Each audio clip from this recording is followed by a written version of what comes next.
حاضہ کے در و دیوار اور ان کی رنگت، اس کی برکت، یہ سارے عناوین اپنی جگہ اور اس کتاب سے متعلق مضامین اپنی جگہ۔ دسترخوان پہ اتنے آئٹمز ہیں کہ سمجھ میں نہیں آتا کہ کسے ہاتھ اٹھائیں، کسے ہاتھ لگائیں۔ اچھا حال یہ ہے کہ ہر آئٹم، توجہ چاہیے، ہر آئٹم اتنا قیمتی ہے اس مجلس کا کہ ایسا لگتا ہے کہ اس دسترخوان کی ہر بوٹی جو میرے ہاتھ لگ گئی وہ سب سے زیادہ لذیذ ہے۔ وقت تو نہیں ہے، اس لیے میں متفرق طور پر کچھ باتیں شریعت، صاحب شریعت محمد الرسول اللہ صلی اللہ علیہ وسلم کے تعلق سے، کچھ اللہ کے تعلق سے، کچھ ان دلہوں کے تعلق سے۔ دلہا ہے نا یہ، اللہ ان کی دلہنیں مقدر فرما دے وے۔ ارے وہ تو تیار ہیں میرے بھائیوں، زمین پر بھی ہیں، آسمان پر بھی۔ جی خیر آئیے، وقت نہیں ہے۔ کچھ اس کتاب کے متعلق اور کچھ آپ کے جامعہ اور آپ کی بستی اور آپ کے آسام کے تعلق سے کہیں تو کیا کہیں۔ ایک مصنف صاحب دل سیرت کی کتاب لکھنے بیٹھے، قلم لے کر دیر تک بیٹھے ہی رہ گئے کہ سیرت لکھنی ہے امام الانبیاء کی صلی اللہ علیہ وسلم۔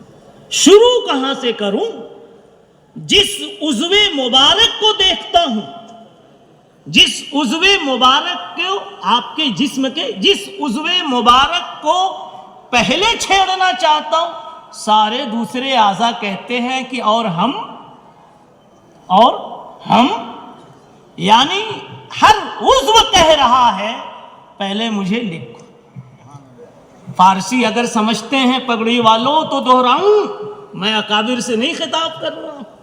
زفرق تاب قدم، فرق کہتے ہیں سر کے بیچ میں مانگ جو نکالی جاتی ہے، قدم کہتے ہیں قدم کو، سر ہلائیے جی۔ زفرق وہ کتاب لکھنے والا سیرت کا کہتا ہے، زفرق تاب قدم ہر کجا کی می نگرم۔ نبی پاک صلی اللہ علیہ وسلم کی مانگ مبارک سے لے کر پاؤں کے تلوے کی چمڑی کی رنگت تک جتنے بھی عضو پر نگاہ ڈالتا ہوں، ہر عضو کہتا ہے پہلے مجھے لکھا جاوے۔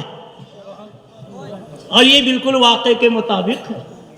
میرے مصطفیٰ کا ظاہر بھی، باطن بھی، خلق بھی، خلق بھی، خلق بھی، خلق بھی، جسم بھی، روح بھی، سب کچھ ایسا ہی تھا کہ لکھنے والا متحیر ہو جائے کہ پہلے لکھوں تو کسے لکھوں، نہ لکھوں کا تو سوال نہیں، لکھوں تو پہلے کسے لکھوں۔